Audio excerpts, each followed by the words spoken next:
Continuamos, mis hermanos, con el cuarto sermón de la primera epístola a Timoteo. Estamos en una serie expositiva, entonces estamos esforzándonos por mantenernos en el texto y por transmitir lo que el texto nos está diciendo, lo que nos está hablando. Vaya conmigo a primera de Timoteo capítulo 1, versos 18 al 20. En el sermón titulado Pelea la buena batalla. Primera de Timoteo, capítulo 1, verso 18.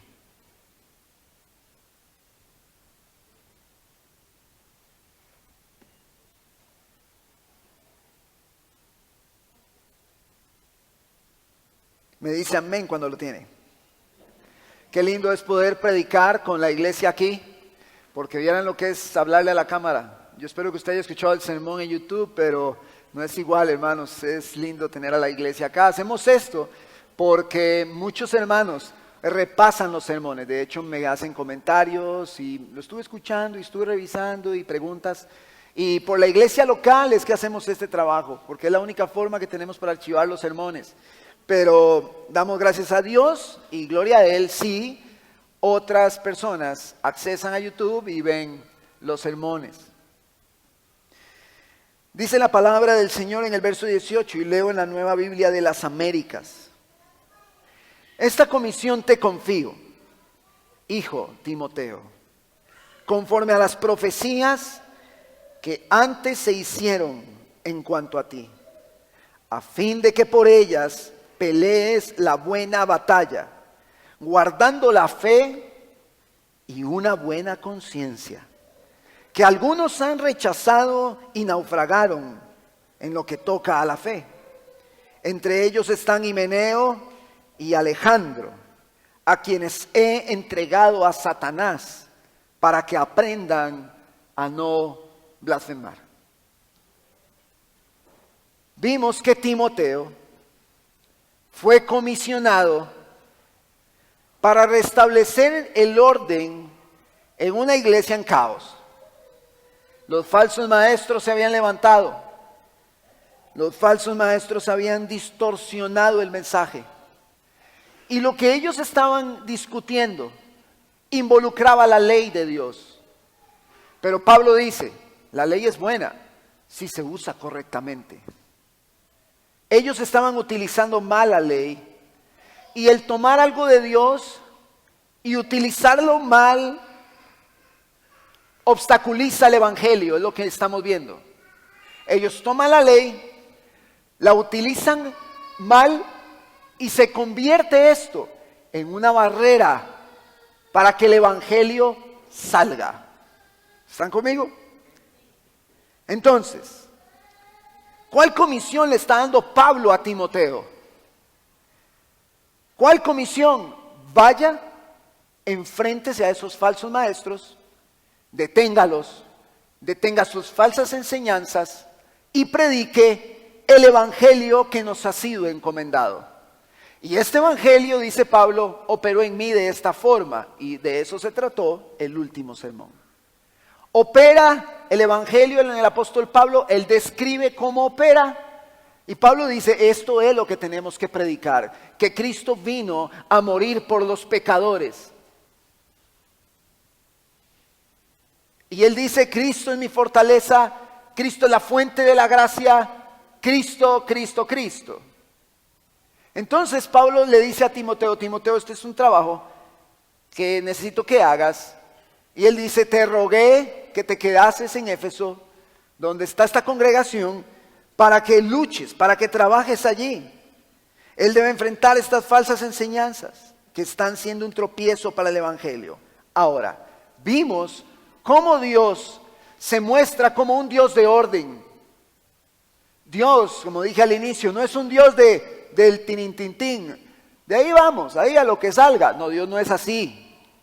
Dios es un Dios de orden, Dios es ordenado. ¿Está conmigo? Y Dios quiere que su pueblo viva en ese orden. Entonces nos brinda una epístola llena de instrucciones para que el pueblo viva en ese orden.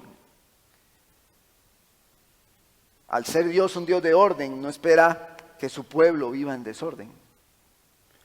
Para esto, Dios levanta hombres como Pablo, como Timoteo, para esto, para que ejerzan un gobierno en la iglesia que refleje a Cristo.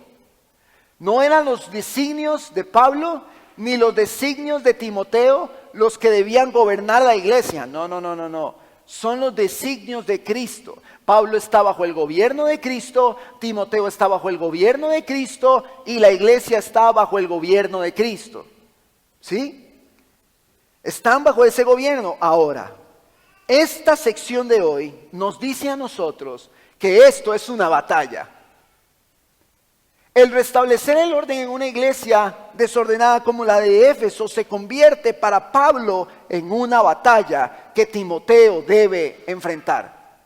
Es una batalla donde lo que se está peleando no son los intereses de un hombre, es el avance del reino, es la predicación del evangelio.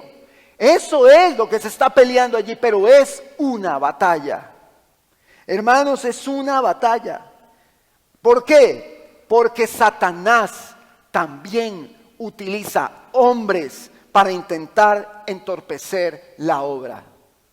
Satanás utiliza falsos maestros, hombres con su corazón lleno de pecado, para obstaculizar el orden en la iglesia, la predicación del evangelio.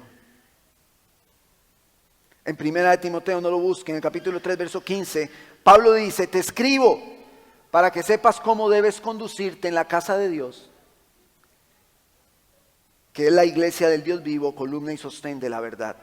Satanás intentará, hermanos, por medio de hombres corruptos, distorsionar la verdad.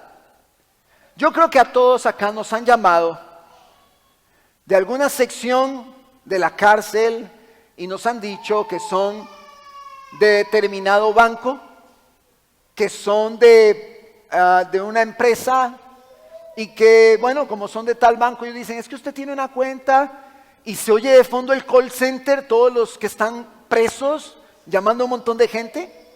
Tienen un call center ahí. ¿Y cuántas personas han sido engañadas? Es más, conozco personas que yo las escuché decir esto: a mí no me engañan. Cuando al tiempo me dicen: me quitaron 1 millón. Pero usted me dijo que no le engañaban. Me engañaron. ¿Pero cómo? Me engañaron. Porque tienen una agilidad, y quiero que estemos conectados aquí. Tienen una facilidad, tienen una agilidad y una destreza para engañar. Son tan hábiles que hasta las personas que dicen no me va a engañar, son engañadas.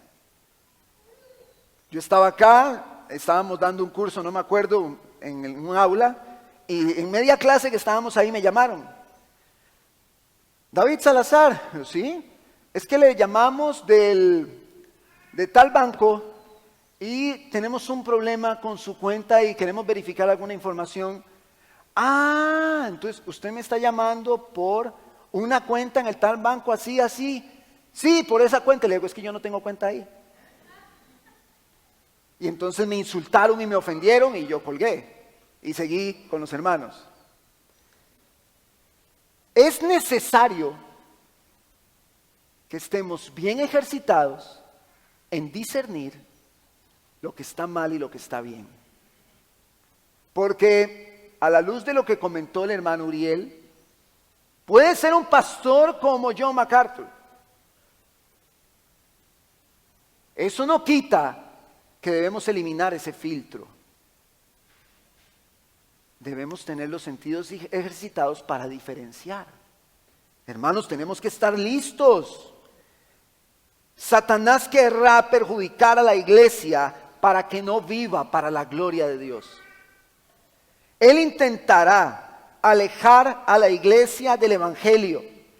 Él intentará poner la mirada de la iglesia en las cosas de este mundo. Él lo va a intentar. Hermanos, esto es una guerra que comenzó en el Génesis y esta guerra no ha terminado. Estamos en medio campo de batalla. La iglesia está en una guerra y la iglesia de Cristo pelea esa batalla. Es lo que Pablo le transmite a Timoteo. Satanás querrá quitar a Cristo del centro, querrá quitar el evangelio del centro y querrá ponerles un becerro de oro como se lo puso al pueblo de Israel. Entonces vemos cómo muchos van a las iglesias siguiendo y admirando a hombres a los cuales, como decía el hermano Uriel, idolatran.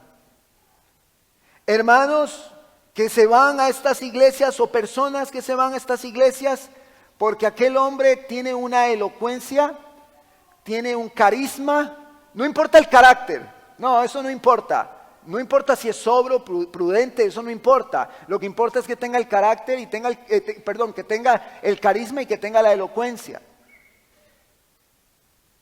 Recordemos lo que pasó en el huerto del Edén.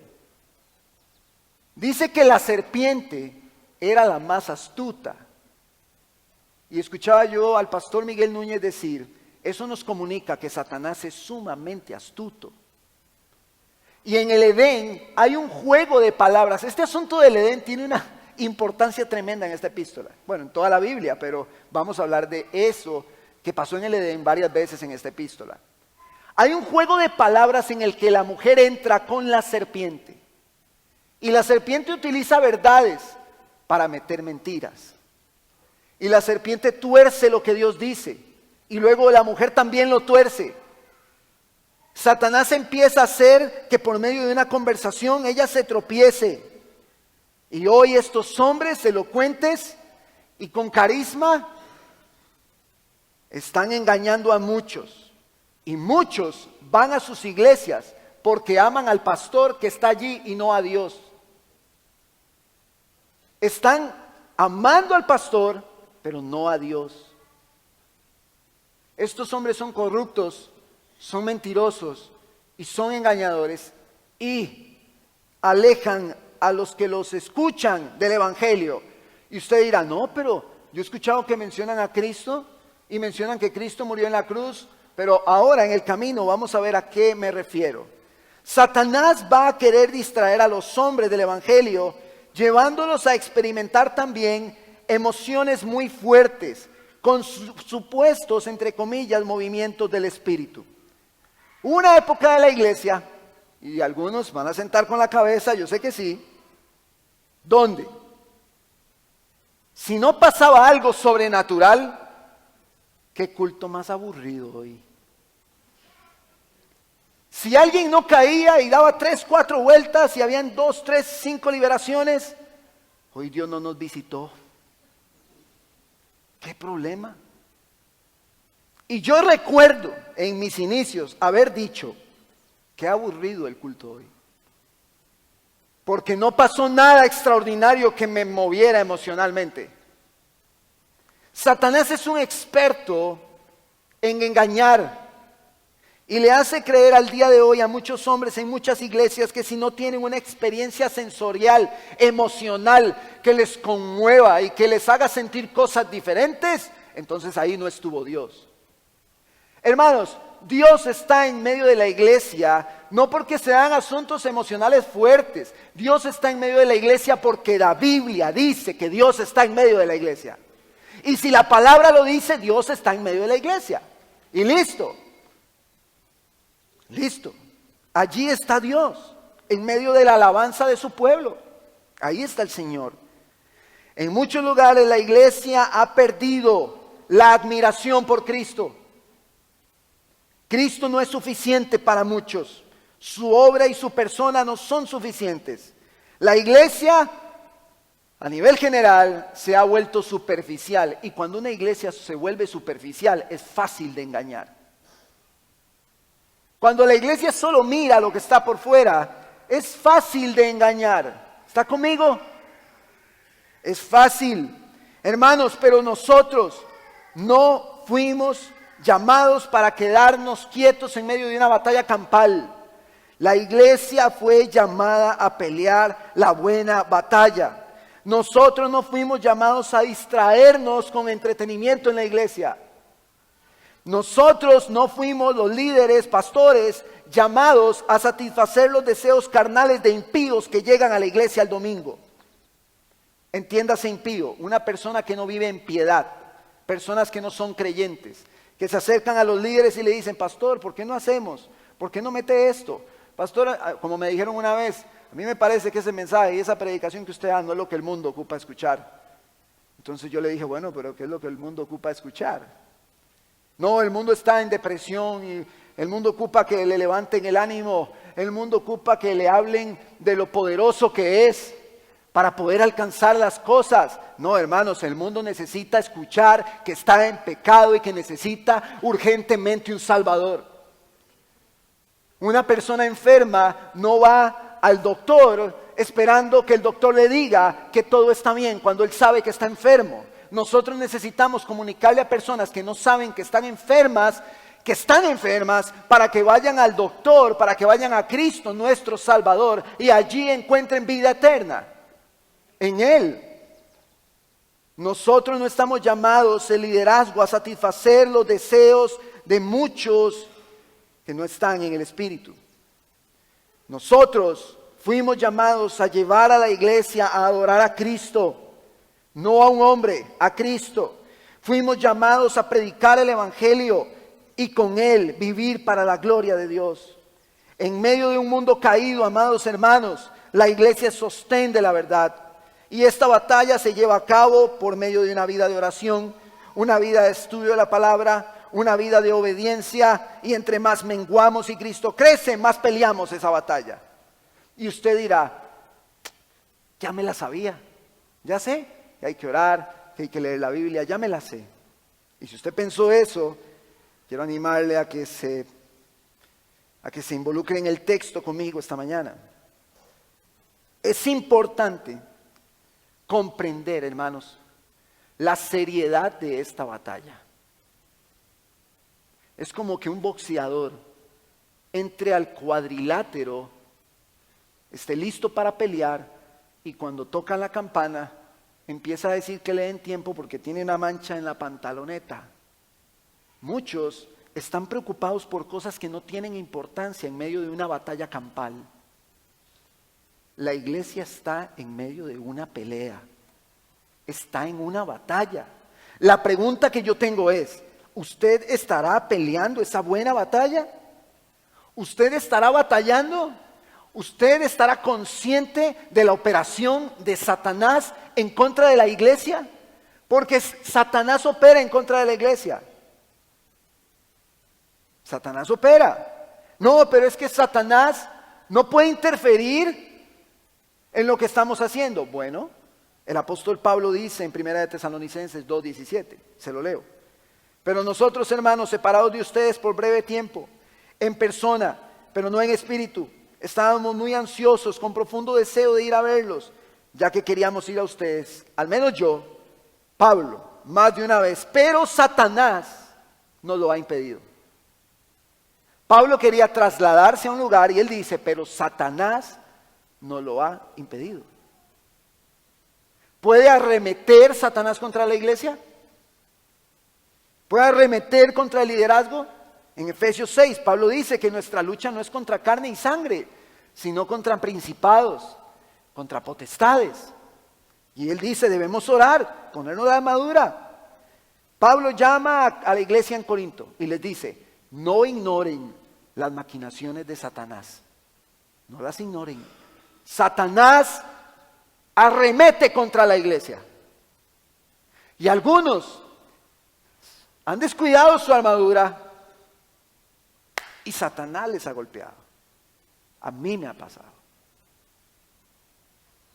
Nos descuidamos y Satanás arremete contra nosotros y nos golpea. Jesús le dice a Pedro, Simón, Simón, mira que Satanás los ha reclamado a ustedes para zarandearlos como al trigo. Y Jesús no dice, pero yo le dije que no va a pasar. No, Jesús no dice eso. Jesús dice, pero yo he rogado por ti para que no falte tu fe. O sea, te van a zarandear. Una vez que hayas regresado, tú fortalece a tus hermanos. Ahora veamos el contexto de Timoteo. ¿Con qué está lidiando Timoteo? En Corinto, Pablo dice, porque las armas de nuestra milicia no son carnales, sino poderosas en Dios, para la destrucción de fortalezas, destruyendo especulaciones y razonamiento altivo, que se levanta contra el conocimiento de Dios, y poniendo todo pensamiento en cautiverio a la obediencia a Cristo. Vamos a ver, Pablo dice que hay una batalla espiritual donde las armas de la milicia no son carnales, pero que estas armas espirituales en Dios destruyen especulaciones y razonamientos equivocados. En Éfeso, Timoteo tiene que llegar a enfrentar a falsos maestros que están hablando lo que no es de la ley, que están perdidos en otras enseñanzas. Timoteo se le está avisando, se le está advirtiendo que va a ir a meterse a un campo de batalla bien pesado. Y él tiene que tomar las armas de la milicia y estar listo para pelear. Vaya conmigo al verso 18, primer capítulo de Timoteo, primera de Timoteo. Dice, esta comisión te confío, hijo Timoteo, conforme a las profecías que se hicieron en cuanto a ti, a fin de que por ellas pelees la buena batalla. Nos lleva a nuestro primer encabezado esta mañana. La comisión dada por Pablo no venía de él mismo. El llamado de Timoteo se había anunciado por medio de profecía. Dios había orquestado todo, produciendo una obra en la vida de Timoteo que era evidente para con los hermanos. Los hermanos se notaron lo que Dios había hecho, no solo por medio de profecías, utilizando a algunos hermanos, sino que estas profecías, junto con el testimonio de la iglesia, le decían a Pablo, Timoteo es un hombre de Dios que ha sido llamado al ministerio. Y aunque hoy ya no fungen los profetas como en los tiempos del Antiguo Testamento, podemos ver en la Biblia un don de profecía, ejercitarse en diferentes contextos. Vemos en Hechos, capítulo 21, versos 10 al 11, al profeta Agabo. También, hermanos, yo quiero exteriorizar que creo que el don de profecía, aunque no hay profetas como en el Antiguo Testamento, el don de profecía se mueve en medio de la iglesia también hoy. En los tiempos de la iglesia primitiva, el don de profecía, o la profecía, debía ser evaluada por la congregación. Primera de Corintios, capítulo 14, verso 29, y Primera de Tesalonicenses, capítulo 5, versos 20 y 21. Aspecto que hoy no cambia. Todo tiene que ser evaluado. Y aunque los que predicamos ejercemos en cierta medida un carácter de profecía, no es a eso a lo que me refiero. ¿Por qué? ¿Por qué digo esto? Porque la profecía es la recepción y declaración de una palabra de parte del Señor a través de una instancia directa del Espíritu Santo y el instrumento humano correspondiente, según el diccionario bíblico Holman. La figura, hermanos, de los profetas en la iglesia primitiva junto con los apóstoles pusieron el fundamento, según Efesios capítulo 2, para que el edificio crezca coordinado. Entonces, en la Nueva Traducción Viviente, este mismo texto dice de esta manera: Timoteo, hijo mío, te doy estas instrucciones basadas en las palabras proféticas que se dieron tiempo atrás acerca de ti. Se habían dado palabras proféticas en medio de la iglesia acerca del ministerio de Timoteo. A esto se le suma que cuando Pablo pasó por Listra, ¿se acuerdan? Por segunda vez, dice que los hermanos decían que Timoteo era de buen testimonio y era respetado en medio de la comunidad de creyentes. Nos lleva a esto, a la siguiente idea. Dice, espero que te ayuden a pelear estas profecías, que te ayuden a pelear bien en las batallas del Señor. Nos lleva a nuestro segundo encabezado. Las palabras proféticas que estimularon la aprobación y reconocimiento de la iglesia en Timoteo debían de ser ánimo para él. Dios, hermanos, confirma por medio de la iglesia a aquellos que Él llama. La iglesia debe aprobar a aquellos que Dios ha llamado. La iglesia debe aprobarlos. En esto debemos contemplar el carácter también de la iglesia. Es como un hombre que diga: pastor, el Señor me llamó al ministerio pastoral. Y toda la iglesia diga: no me parece que él sea pastor. No lo veo como un pastor. No lo veo ejerciendo. Entonces estaríamos yendo en contra de un principio bíblico que dice que la iglesia debe aprobar el liderazgo que está ejerciendo. Y esto debemos de verlo en un panorama tan complicado como el que Timoteo iba a enfrentar. Y aquí es donde el asunto se va a poner un poco complejo. Verso 19. Dice: guardando la fe y la buena conciencia, que algunos han rechazado y naufragaron en lo que toca a la fe. Y nos lleva a nuestro tercer encabezado. La verdadera pelea se caracteriza por mantenerse en la verdad y una vida que crece en la santificación. Hermanos, el liderazgo, en este caso Timoteo, puede permanecer en la doctrina, puede permanecer en la palabra, pero si su carácter no va acorde y no tiene una buena conciencia delante de Dios, hay algo que está mal. Hermanos, puede haber una precisión bíblica, puede haber una precisión doctrinal, pero si su carácter está mal, hay un problema. El creyente debe mantenerse afianzado en lo que ha creído y en la verdad revelada. Ahora, el salirse de esa verdad va a perjudicar a su conciencia. La verdad de Dios es la que nos lleva a construir convicciones, hermanos, y las convicciones nos llevan a tener un estilo de vida que refleje a Cristo. Las convicciones hacen que nosotros avancemos. Las convicciones las tenemos de manera personal. Eso hace que yo actúe porque estoy convencido de una verdad y no solo porque Tío me dijo que eso es así. Yo estoy convencido. El salirse de la fe y de los principios de la palabra va a modificar mi conciencia, va a modificar mi carácter. El no mantener los principios de la palabra nos llevará a modificar nuestras conductas y nuestro estilo de vida. Y esto por lo general se da por conveniencia. Algunos han rechazado un estilo de vida de santidad y se han alejado naufragando en la verdad de Dios. Y este naufragar significa romper una nave en pedazos.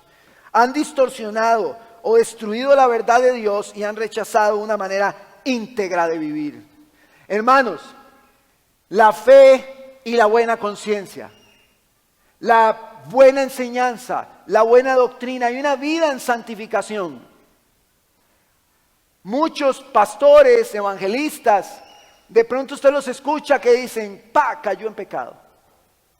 Murió aquel apologista y después de que muere, se dan cuenta de que tenía unas casas con algunas mujeres que trabajaban en masajes y que él estaba involucrado sexualmente con ellas. Un hombre que se mantenía en una sana enseñanza. No es suficiente la sana enseñanza. El carácter es indispensable. Y no solo del pastor, en este caso Timoteo, sino de la iglesia. El pastor es modelo, Timoteo es modelo, Pablo es modelo. Pero la iglesia debe mantenerse en la verdad y mantenerse en santidad, con una conciencia limpia delante de Dios, con una buena conciencia. Pero de nada sirve que tomemos la teología, que tomemos la doctrina y nuestra conciencia esté avergonzada delante de un Dios 3 veces santo. De nada nos sirve a nosotros como iglesia venir y entonar a Cristo en nuestros cantos si estamos teniendo una doble vida, una vida de pecado. Y la palabra es clara en cuanto a la santidad.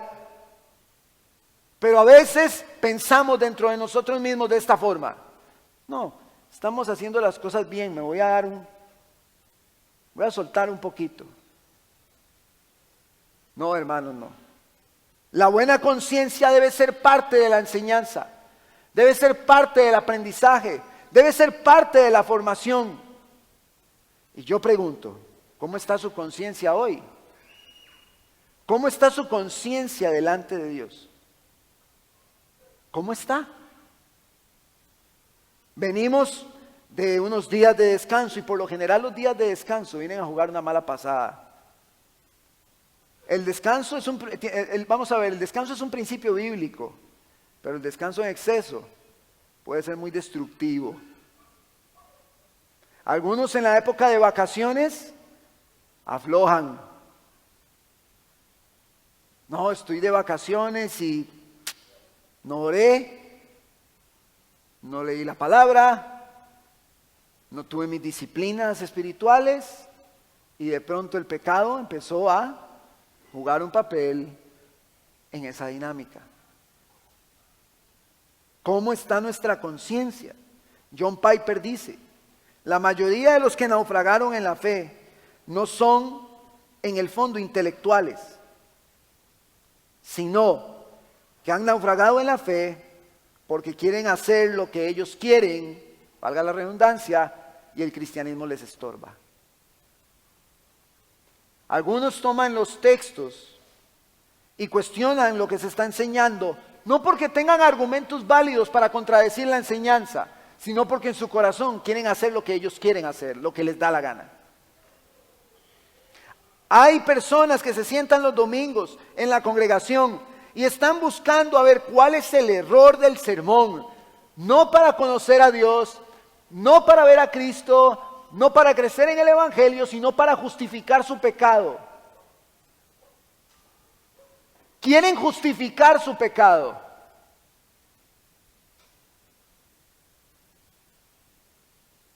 Les decía antes del sermón que el feminismo ha incursionado en medio de la iglesia.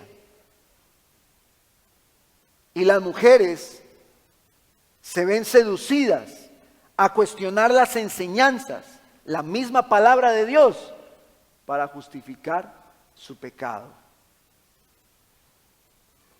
para justificar su falta. Y esto de la autojustificación, hermanos, es destructivo. La palabra está siendo sumamente clara con nosotros. Estos hombres, estos que naufragan, estos que se pierden en la enseñanza, esos que distorsionan el evangelio, esos que le prestan atención a cosas sin sentido, esos que están con los guantes de boxeo en medio del cuadrilátero y que están preocupados por la mancha de su pantaloneta, olvidan el evangelio, no se enfocan en el evangelio. Cristo no es el centro. Cristo no lo es. Estos hombres, con tal de vivir como quieren, distorsionan el mensaje. Terminan no solo revolcándose en el pecado, sino destruyendo sus convicciones y distorsionando la verdad. Este tipo de falsos maestros tienden a no predicar el evangelio. No predican a Cristo. Hermanos, no importa la elocuencia que tenga un hombre. No importa el carisma que tenga. No importa. Porque si no pone a Cristo en el centro de la predicación, ese hombre está lejos del evangelio.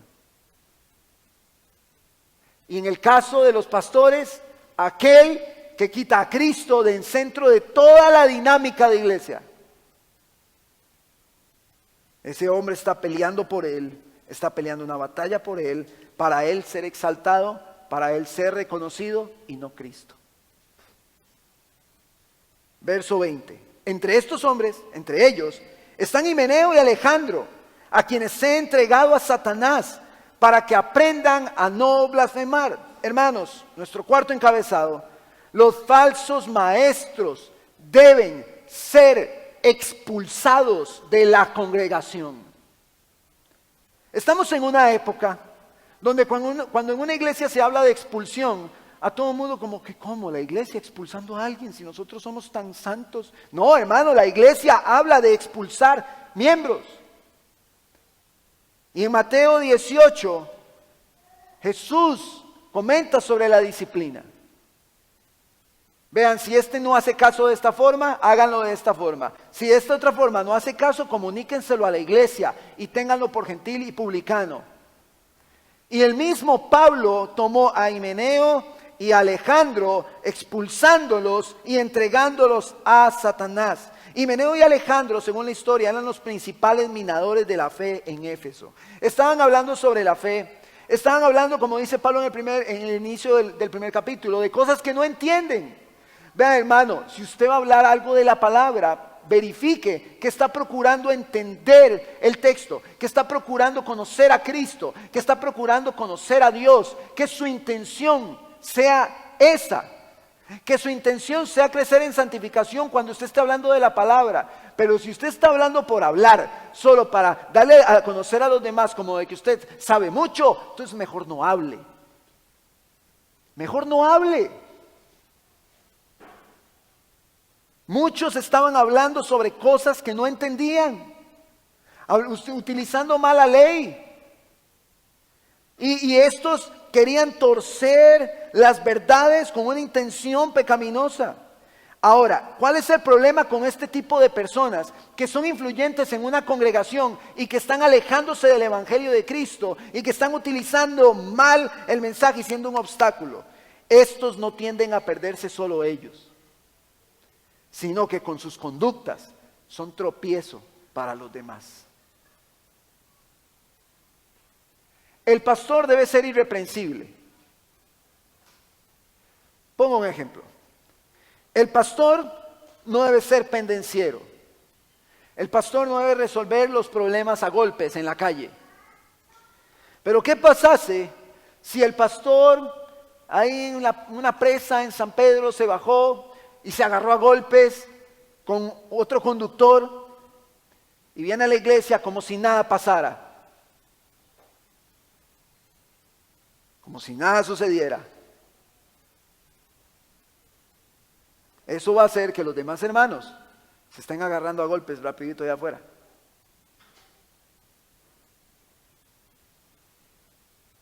Por eso Pablo demanda un modelo en el liderazgo, porque la iglesia está llamada a pelear esta batalla. Hermanos, esto es una batalla. Mantenerse en la fe, mantenerse en la buena conciencia, es una batalla. Y Satanás va a tratar de obstaculizar eso. Él quiere que usted quite su mirada de Cristo y la ponga en usted mismo. Y para eso utiliza a hombres que le dicen a la iglesia que son campeones y que pueden lograr todo lo que se propongan y sus sueños y sus metas. Esos hombres son utilizados por Satanás para que la iglesia ponga la mirada en ellos mismos y no en Cristo. Cristo no promete que vas a cumplir todos tus sueños. Eso no fue lo que Cristo prometió. Cristo dijo, por mi causa serán perseguidos, por mi causa serán aborrecidos. Eso es lo que promete. Los sueños y todas esas cosas lo están prometiendo todos esos hijos del diablo. Ellos están prometiendo eso. Pero Cristo no prometió eso. Pero a la iglesia a la audiencia que se ama mucho a sí mismo, a mí me gusta eso de los sueños. Yo voy a escucharlo a él porque me gusta. Me gusta que me digan que voy a alcanzar mis sueños. ¿A quien no le gusta? Yo tengo tal sueño, yo tengo tal expectativa, y viene un hombre con saco y corbata y le dice, vas a alcanzar tu sueño, eres un campeón, despierta ese lobo, ese león que está dentro de ti para que salgas y alcances. No. Usted no tiene ni un lobo, usted no tiene nada de eso, hermano. Nosotros somos vasos de barro, pecadores, necesitados de Cristo. Eso es lo que nosotros somos. Y somos vencedores en virtud de las obras de Cristo. Porque si fuera por nuestras obras, no merecemos nada más que la condenación. Fuera de la gracia de Cristo, nosotros somos como el estiércol. Pero en la gracia de Cristo, en virtud de Él, nosotros hoy somos sus hijos. Y somos más que vencedores. Pastor, pero mis sueños no se cumplieron. ¿Cómo usted va a decir que yo soy más que vencedor? No, es que no ha comprendido. Es que no ha comprendido. Pablo dijo, nosotros somos más que vencedores. Y le cortaron la cabeza. A los apóstoles los torturaron, los mataron y ellos eran más que vencedores. ¿Y cómo usted va a pensar que porque no alcanzó su sueño usted no es más que vencedor? Porque usted no entiende. No ha entendido el Evangelio. El Evangelio no tiene nada que ver con alcanzar las cosas vanas de este mundo. No tiene nada que ver con eso. El Evangelio pone nuestra mirada en Cristo y en las cosas eternas. El Evangelio nos lleva a ver a Cristo, nos lleva a ver nuestro pecado. ¿Sabe qué es lo más triste? Que muchas personas dicen, es que yo me merezco esto. Usted no merece nada más que la muerte. Es que yo me merezco tantas cosas que nos hace creer que nos merecemos algo. Si tenemos algo, por más pequeñito y microscópico que eso sea, es por la gracia de Dios. Si usted tiene vacaciones y tiene aguinaldo y tiene un salario, lo tiene por la gracia de Dios. Porque si Dios quiere, se lo quita. Todo es producto de la gracia de Dios. No vaya usted a pensar de que usted es un merecedor por sus grandes logros y usted empieza a amarse a usted mismo y sentirse como el todopoderoso. Eso no es así. Eso nos quita la mirada del Evangelio. Y esa es la lucha que estamos emprendiendo en contra de Satanás. Porque Satanás quiere hacerle creer a la gente que puede con sus actos lograr pelear esa batalla. Y usted dirá, pastor, pero volvamos a eso de la exclusión. ¿Cómo es eso que usted dice que hay que excluir a aquel que es un perverso? Se lo leo, 1 Corintios capítulo 5, verso 11. Más bien os escribí que no os juntéis, ojo aquí hermanos, no se junten con ninguno que llamándose hermano fuere fornicario, avaro, idólatra, maldiciente, borracho, ladrón. Con él ni siquiera coman.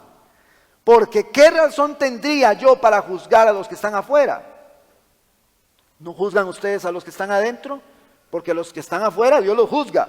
Pero quiten a ese perverso de en medio de ustedes.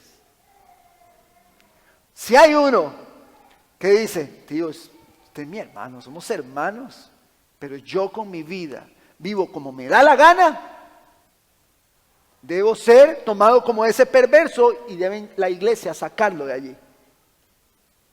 Pastor, pero Jesús se sentó a comer con los pecadores, sí, con aquellos que reconocieron que necesitaban a Cristo, pero una persona que vive de esta forma no reconoce que necesita a Cristo. Él cree que está bien, aunque esté hundido en el pecado.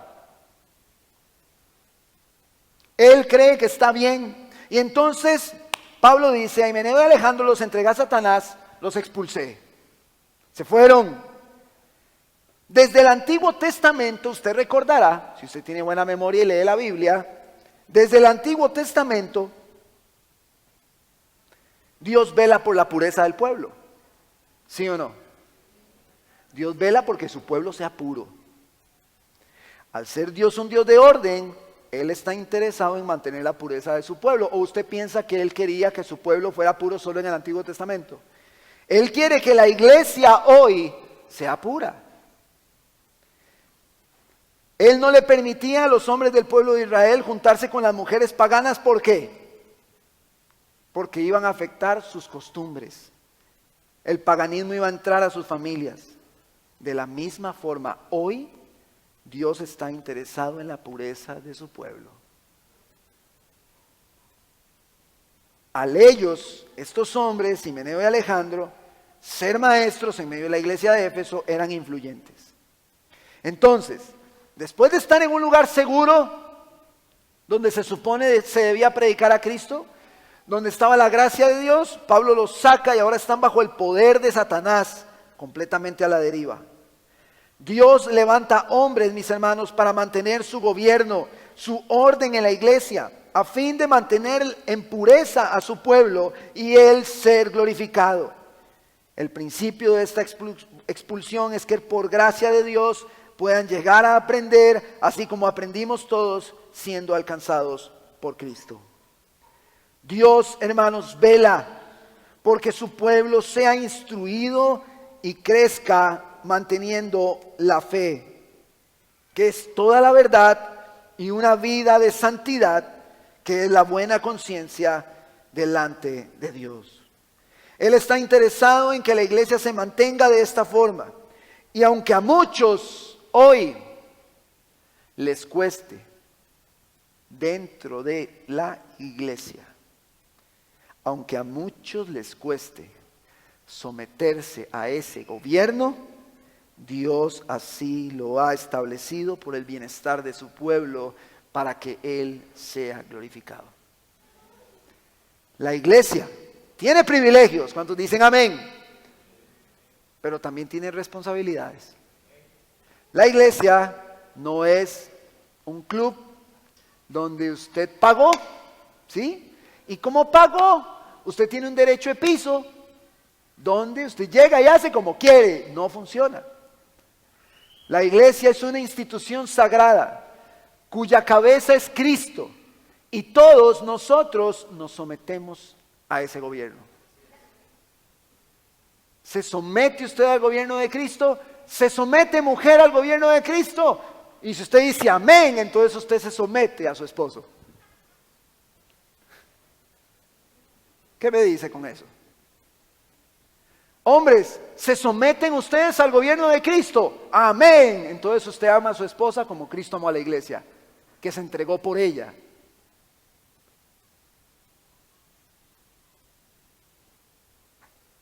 Padres, ¿ustedes se someten al gobierno de Cristo? Amén. Entonces no provocan a sus hijos a ira. Ustedes se someten al gobierno de Cristo, amados hermanos. Amén. Entonces nos mantenemos con la mirada en Cristo. Dios quiere que su pueblo se mantenga en orden. Y aunque a muchos les cueste someterse, Dios así lo ha establecido. Todos nosotros debemos de mantenernos en la fe y tener una conciencia en orden. Y esto es una batalla y todos nosotros la estamos peleando. Todos estamos peleando esta batalla. Pero ¿sabe qué? Así como se lo mencioné, nosotros no solamente estamos actuando y estamos peleando, Satanás también está peleando. Y Satanás le ha metido, hermanos, por las venas muchas ideas pecaminosas a la iglesia. La iglesia se reúne los domingos, escucha la palabra de Dios, escucha el mensaje de Cristo, escucha el evangelio el domingo. Pero el resto de la semana, ¿qué está escuchando la iglesia? ¿Qué está escuchando la iglesia? Entonces no hay una buena conciencia. De pronto el pastor fulanito cayó en pecado, todo el ministerio al suelo. Aquel que servía se calabró la vida y todo al suelo. Aquel otro, ¿por qué? Porque hubo mucho tiempo que estuvo perdiendo la batalla, que se durmió con los guantes puestos. Hermanos, esto no es un juego. La iglesia está en una batalla donde juntos debemos trabajar. Por eso estamos enseñando la comunión bíblica, porque debemos apoyarnos unos a otros, orar los unos por los otros. Ahora, usted piensa que usted puede pelear esta batalla solo, se equivocó, porque la vida del cristiano no es para vivir en privado, es para vivir en comunión. Por eso somos la iglesia, un solo cuerpo, donde dice el texto que un miembro ocupa de los otros miembros. Pero hay miembros que dicen, no, yo no ocupo a nadie, yo puedo solo. Eso es orgullo, eso es pecado y va en contra de lo que la palabra enseña. Usted necesita a sus hermanos.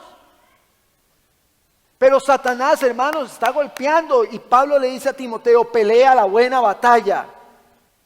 Y en muchas partes Pablo nos dice que Satanás está actuando, arremetiendo en contra de la iglesia.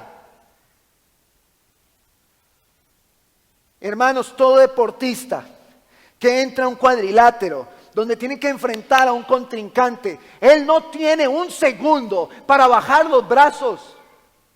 Él no tiene un segundo para decirle mientras está la pelea, ¿cómo me veo? ¿Me veo bonito? Él no tiene tiempo para eso. Él no tiene tiempo para ver las cosas de este mundo. El que está en la pelea, está en la pelea. Y si nosotros tenemos la mirada en Cristo, nosotros continuamos peleando, pero a veces vemos mucho el mundo. Escuchamos mucho el mundo, hermano, lo escuchamos demasiado. No podemos estar escuchando al mundo y el mundo está determinando la identidad de la iglesia. Y entonces muchas personas quieren ser como el mundo dice que deben ser. No, hermano, no funciona así. Y ahora que hablaba del feminismo, mujeres, si ustedes escuchan al mundo y tratan de ser como el mundo dice que ustedes deben ser, ustedes van a ir no solo en contra de la Escritura, sino que van en camino a su propia destrucción. Y el hombre dice, yo tengo control, yo manejo las cosas. Es como entrar a una pelea de boxeo sin guantes. Yo me la puedo jugar. No entrené, pero yo me meto. No, ahí va a estar ese león rugiente para recibirlo y darle un sopapo que puede que nunca olvide. Hermanos, esto es una guerra. Y yo le pregunto hoy, Pablo le dice a Timoteo, Timoteo, mantente peleando la batalla, manteniendo la fe, manteniendo una buena conciencia. ¿Cuál es la batalla que Timoteo está enfrentando? Tiene que ir a enfrentar a estos falsos maestros. Tiene que luchar con los argumentos. Tiene que defender la fe. Tiene que predicar el evangelio. Hermanos, esto es una batalla. Y aquí estamos hoy batallando contra la carne que tiene calor y que tiene sueño. ¿O no? ¿O estoy yo muy equivocado?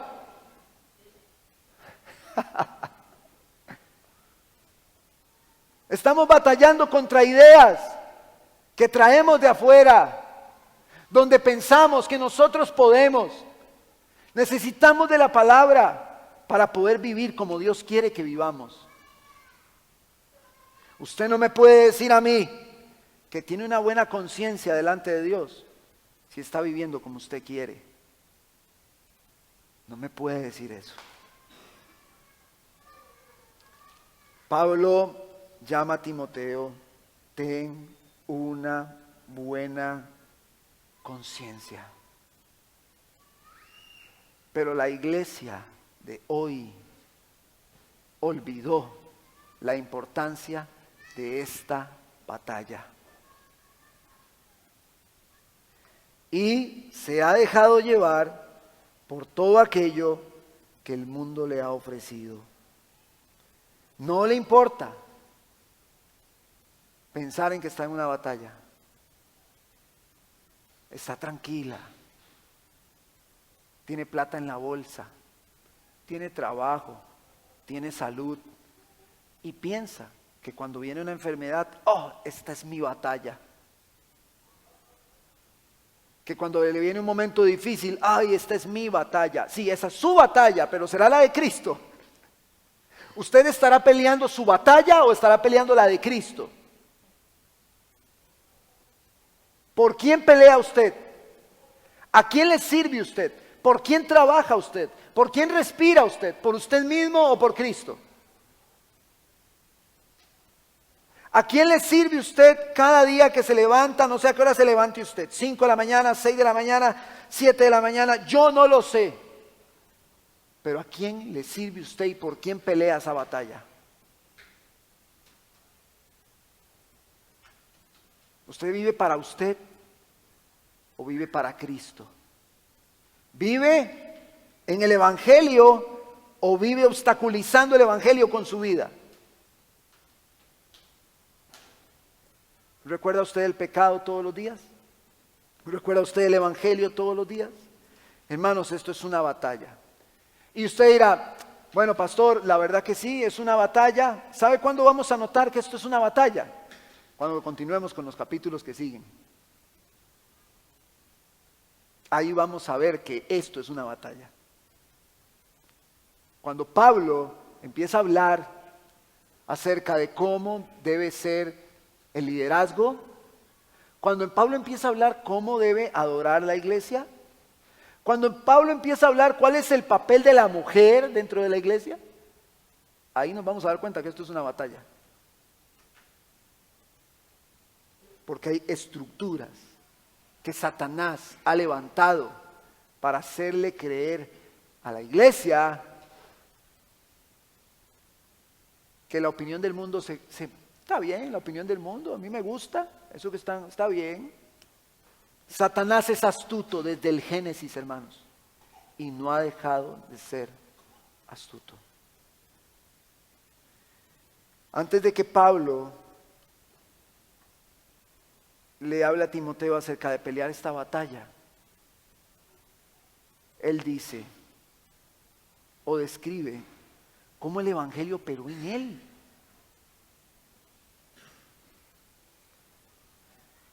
No hay forma de pelear la batalla. No hay forma si el evangelio no ha operado en nosotros. Vean, hermanos, si el evangelio no ha operado en usted, usted no está en una pelea, usted es esclavo de ese contrincante. La Biblia dice que el hombre sin Cristo es esclavo a la voluntad de Satanás. Y describe en Efesios que el hombre que está en esta condición piensa que él vive haciendo como él quiere.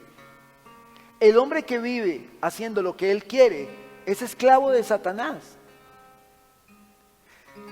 Él nos sacó del reino de las tinieblas, nos trasladó al reino de su amado Hijo. Las cosas viejas pasaron, todas son hechas nuevas. Él nos ha regenerado, nos hizo nuevas criaturas, nos alcanzó su gracia, nos alcanzó su misericordia, nos alcanzó su poder y nos alcanzó su espíritu. Él nos alcanzó. La única forma de que usted esté peleando es que usted esté de este lado del reino, hermanos, porque está el reino de las tinieblas y el reino del amado Hijo Jesucristo. Si usted está en el reino de las tinieblas, usted no está peleando nada, usted está vencido a los pies de Satanás. No hay ninguna pelea. Usted vive haciendo como usted quiere y puede venir todos los domingos y puede levantar sus manos y puede ir a los estudios y puede ir a los grupos en casa, que si usted vive haciendo lo que a usted le da la gana, usted todavía está en tinieblas. Esto no se trata de cuántas reuniones usted vaya, ni a cuántos estudios usted vaya. Esto se trata de que o estoy en las tinieblas o estoy en Cristo, y la manera en la que eso se nota es como yo vivo, con un estilo de vida. Amo lo que Dios ama y aborrezco lo que Dios aborrece. Si estamos de este lado, hermano, no hay pelea. Pero si pasamos a este lado, estamos en una pelea. Estamos en una batalla. Entonces, ¿qué batalla tenemos nosotros? Nos tenemos que enfrentar, los predicadores, a todas las estructuras que la audiencia tiene aquí.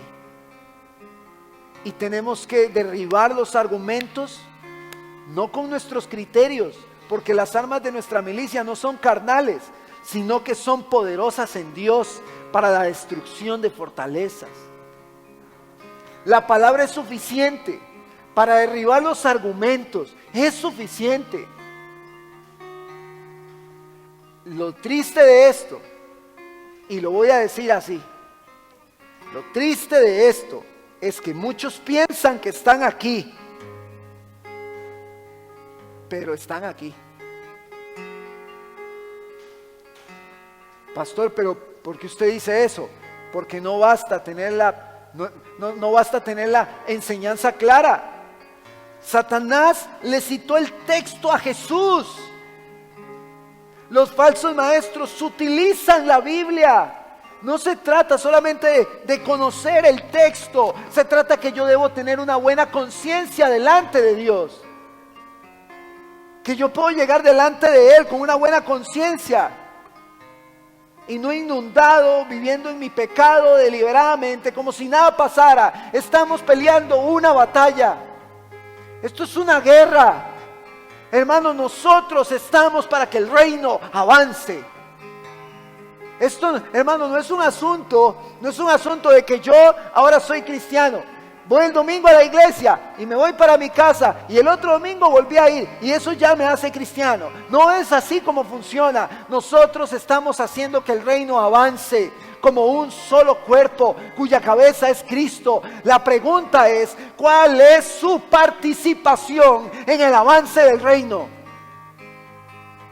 No, pastor, yo no tengo ninguna participación en el avance del reino. Yo soy un calientabancas. Entonces, abra sus ojos, porque probablemente usted está de este lado y no se ha dado cuenta. No importa los años que tenga aquí. No importa. Puede tener 20, 30 años y puede ser que esté aquí ciego y no se le ha iluminado la gloria de Dios en la faz de Jesucristo. Eso puede pasar. Y por eso debemos hablar del pecado. Himeneo y Alejandro hablaban cosas que se oponían al Evangelio.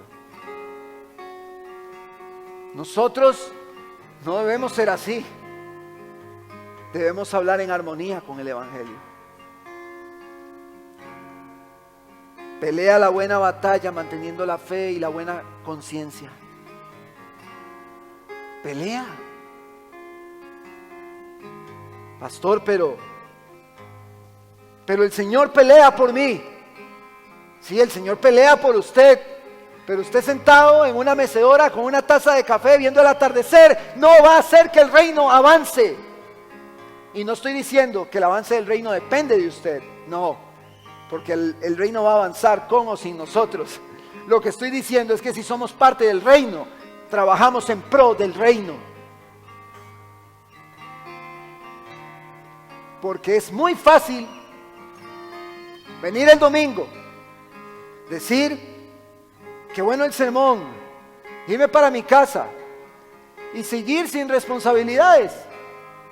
No es conmigo la cosa. No es conmigo. Cristo vino a morir por los pecadores, le dice Pablo a Timoteo. Doy gracias, le dice en el verso 12 del sermón anterior, al que me fortaleció, a Cristo Jesús nuestro Señor, porque me tuvo por fiel poniéndome en el ministerio, habiendo yo sido antes blasfemo y perseguidor e injuriador, mas fui recibido a misericordia, porque lo hice por ignorancia e incredulidad. Pero la gracia de nuestro Señor fue más abundante con la fe y el amor que es en Cristo Jesús. Palabra fiel y digna de ser recibida por todos, que Cristo Jesús vino al mundo para salvar a los pecadores, de los cuales, dice Pablo, yo soy el primero. Él vino a morir por los pecadores. Y si hoy nosotros identificamos una condición desfavorable delante de Dios, yo quiero decirle que usted es el candidato perfecto para que Cristo le rescate. ¿Qué le parece?